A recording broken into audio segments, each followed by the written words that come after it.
Okay, I got a new package from Vintage Watch Manila.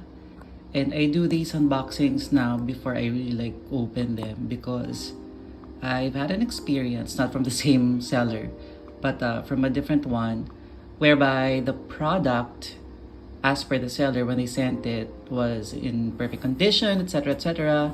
But when I opened the box, there was a horror story waiting. So yeah, you have to bear with me.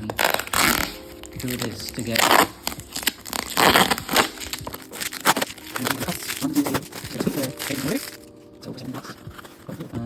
This is a freebie, I guess.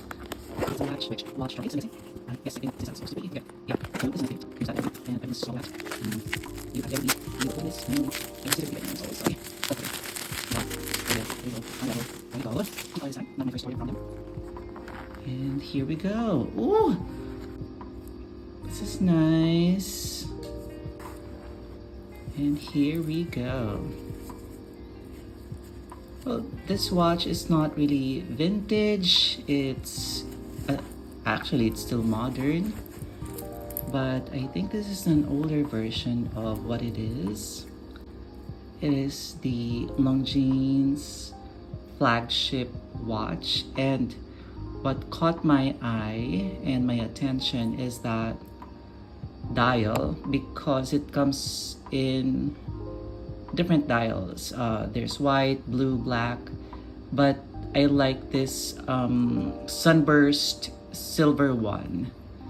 It's looking like gold or champagne right now because I have bad lighting. I have yellow lighting. Bracelet is well balanced.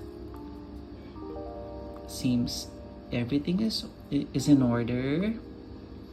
The bracelet looks like a wider version of the bracelet on my Dolce Vita. And in terms of the movement, so this is modified ATA movement. So yeah, I can't wait to share this watch with everybody else. Let's see, on my wrist. Here it is now on my 6-inch wrist. And might I say that this watch reminds me of a Laurent Perrier. Don't kill me for that remark, but yes, kind of resembles it. Old and classic watches share the same DNA. So there you go.